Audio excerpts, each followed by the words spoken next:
Hey everybody, welcome back to my Flickers of Fear series. So, writer slash producer slash director, Katz. He has been responsible for actually some really good shit. He directed a great movie in 2013, which I believe is his first one. It's called Cheap Thrills. If you haven't seen it, I recommend it. He also did one episode of The Haunting of Bly Manor on Netflix.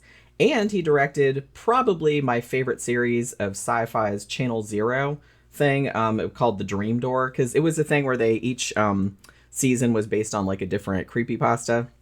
And so he did the Dream Door one, which was my favorite. So when I heard that his latest movie was kind of a post-apocalyptic action horror kind of deal, starring the always wonderful Samara Weaving, who I love. She was in The Babysitter Killer Queen, Ready or Not, first season of Ash vs. Evil Dead. She's pretty fucking awesome. So these two things together, I was just kind of like, yeah, I probably need to get on that as quickly as possible. And I saw a couple people around the internet like recommending it as well. So this movie is called Azrael, and it premiered at South by Southwest back in March of 2024. Got actually a limited theatrical release, I don't think it played here, in September of this year, and then eventually landed on Shudder, where it is today and where I watched it. Now, critical reviews seemed kind of mixed. Most of them tended toward the positive, but some people were kind of meh about it. I can see why the film is a little bit divisive, probably mostly because of its... I hesitate to call it a gimmick, but I guess it sort of is. It doesn't have hardly any spoken dialogue, so kind of similar to A Quiet Place in that regard. So because almost nobody talks, when you're watching it, you're kind of obliged to pay closer attention to facial expressions and body language and context clues, stuff going on in the background, to figure out exactly what's going on. And I figure that might be kind of tedious for some audiences that don't want to put that much commitment into it, I guess. Now, the story is very, very obviously biblical in nature. And you know this pretty much from the jump because it specifies by a title card that the events of the movie are taking place several years after the Rapture, which has apparently really happened. So we first meet Samara Weaving's character, the titular Azrael, and she's in the woods, and she's making what turns out to be a bracelet, like with branches and berries and stuff. So she hears a noise and she kind of freaks out about it. And then she investigates and she finds this man sitting against a tree, like in front of a campfire. And she immediately like throws her blanket over the campfire and like stomps it out. And the man's like kind of taken aback and like looking at her with this like what the fuck expression on his face, you know? Although from this interaction, you might assume that these two are strangers, it turns out that they are actually lovers, boyfriend, girlfriend, husband and wife, whatever. His name is Keenan, although this is only from the credits. Like, nobody ever says his name, because like I said, hardly anybody talks in this. Now, you're led to assume that him lighting the fire might have drawn attention to them that they didn't want, hence why she extinguished it.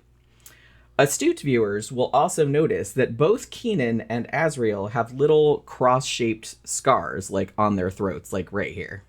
So the two of them have kind of a little lovey-dovey moment or whatever, and then she gives him the bracelet that she's made for him. But soon enough, trouble finds them. So they hear people in the woods far away kind of whistling to one another, like signaling, and they start to run. And at some point, they get separated. And then Azrael gets captured by these two dudes with rifles, and they throw her into the trunk of this shitty old car. So then, meanwhile, off screen, like another dude and a woman have captured Keenan, and like she sees them forcing him into the backseat of another car. Now, a short time after this, Azrael is kind of hoisted out of the trunk, and she's tied to this chair, like in the middle of a clearing. Now, Keenan is nowhere to be seen at this point, but all four of the kidnappers are there. So the woman in the gang, who, like everyone else is in this, is like never named. Her name is actually Josephine, it says in the credits. She slices Azrael's shin, like with a razor blade, like a straight razor. And then all the kidnappers kind of retreat to this nearby ridge where they can still see what's going on. But then they all very deliberately like turn their backs on her, making these really weird, like synchronized huffing kind of sounds. So it will be very obvious to you that these people, whoever they are, have left Azrael out there as a sacrifice to someone, something, we don't know. And indeed, after a few moments, this monstrous-looking dude, like, comes kind of snuffling out of the trees, right? He looks pretty much like a naked man, but who's been like barbecued, like from head to toe, like he's kind of black and like all fucked up looking, like he's burned. Now, apparently this thing can smell blood, hence why they caught her leg. And you can further assume that the people who put Azrael there are in like some kind of a cult and are giving her as an offering to this creature, whatever it is. So long story short, Azrael is able to escape, and one of the other kidnappers ends up getting eaten by the creature instead, and then Azrael kind of hightails it into the woods. So she cleans her wound and narrowly escapes getting eaten by another one of the monsters. Honestly, I thought it was the same one at first, but it turns out there's more than one. They're called the Burned Ones in the movie's lore, although, again, nobody calls them this in the movie because nobody talks. So she eventually gets away from that other monster, and she finds her way back to the kidnappers, this big sprawling encampment where they live, presumably to find out what happened to Keenan. Now, if you're paying close enough attention, you will eventually figure out that Azrael and Keenan used to be part of this group, but fled from it at some point, likely in the very, very recent past, like maybe just before the events of the movie started. Now, this cult believes that speech is a sin, and they've therefore, all of them have had their like vocal cords removed, which explains the scars like on Azrael and Keenan's necks. Now, they also all follow the obviously wordless pronouncements of this mysterious pregnant woman in a white gown. She's called Miriam, again, in the credits. Nobody calls her that in the movie. She appears to be interpreting messages, you know what I mean? Which seem to be caused by the sound of the wind blowing through this big crack in the wall of this ramshackle wooden church they've built in the center of their camp. So the rest of the movie kind of plays out like a very violent, like cat and mouse game between Azrael and the cult members, as she seems to be trying to find Keenan and or destroy everybody in the cult. Now, the religious inferences here, as I said, this is kind of a biblical or a religious story. I kind of feel like they're sort of key to understanding what's going on, because Azrael, the name of the main character, in both Islam and in the Apocalypse of Peter, which is part of the Apocrypha, is kind of like essentially like the angel of death, right? And there's also a very significant reference in this, like toward the end, about the birth of the Antichrist.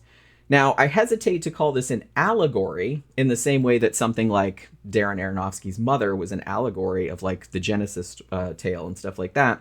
This one is pretty straightforward and not that symbolic. But if you're not at least passingly familiar with some of the biblical allusions or, the religious allusions that it makes, some of the stuff that happens, like especially toward the end, might be a little bit baffling. But I do kind of feel like most of the stuff that's in there is obvious enough that most people would probably pick up on it. One thing I found really interesting about this movie, and something that kind of very elegantly suggested like a larger world beyond the scope of the story, was that at one point, Azrael is fleeing from the cult members, and she's almost run over by a dude like driving an SUV like on the dirt road, like through the woods. And the man seems like really nice, and he sees that she's scared, so he lets her get in the car and he's going to drive her somewhere. Now, this is the only character in the movie who talks, although he speaks in a foreign language that I didn't recognize. I'm assuming it's Estonian because that's where this movie was filmed, but, please correct me if I'm wrong. Like I said, I didn't recognize it. Now, so he kind of gives her a ride for a little while, but he also has in his truck what appears to be a working GPS and plays kind of like rock music on the stereo, which it's clear that Azrael has never heard before. So from this, I deduced that the world, at least after the Rapture, is still relatively normal, or there's like pockets of normalcy, like beyond the boundaries of this weird cult's territory, like out here in the woods. Maybe I'm reading too much into that, but I just thought it was like a really interesting kind of brief digression that kind of hinted at larger things, that might be going on outside of what this cult is doing. So overall, I found this movie actually like pretty riveting. It's not long. It's only about 86 minutes, and that includes like the credits, which are up quite long, actually. So probably it only clocks in maybe about 79 minutes, I want to say, something like that. So it doesn't really wear out its welcome. The mystery of what was going on kind of kept me interested. And even though Samara Weaving doesn't say a single word in this, she's still like really good to watch. And you're still kind of like rooting for her the whole way through, even as toward the end, she kind of goes full on avenging Angel and does some stuff that's maybe a little fucked up. I'm going to say maybe a little fucked up. But you're just like, yeah, do it. You know what I mean? I will admit that this is not the kind of movie that you can just put on and do something else at the same time or like scroll through your phone or anything like that. Not only because nobody says anything, so there's like no dialogue, so you can't like follow along without looking at it. But also because you not only have to be looking at it, but you have to like keep an eye out for details that let you know what's happening in the story. Like you really kind of have to watch for, like I said, context clues, stuff going on in the background, stuff like that. There's quite a bit of bloody violence in this, too. There's a couple of beheadings. People get torn apart and eaten by the burned ones, like the monster guys, and so forth. So if you like gore, there's a good amount of it in this. Now, I will say I didn't love the film as much as some other ones that I've seen this year, but it was still a pretty solid entry into the post-apocalyptic horror subgenre, which I admit is not usually my favorite subgenre, but I thought this was a really good example of it, and it kind of explored like an interesting religious angle that you don't really see all that much. Especially stuff about the Rapture, like positing that the Rapture really did happen. So I thought that was kind of a cool idea.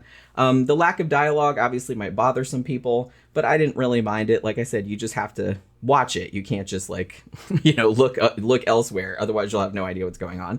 But if this all sounds like something that you would be into, then, by all means, toddle over to Shudder and check it out. I'm sure they probably have it on Amazon Prime too. So that will do it for this Flickers of Fear. Thank you very much for watching. If you enjoyed the video, please remember to like, share, subscribe, comment, and all of that other good stuff. And I'll see you guys again on the next one. Bye.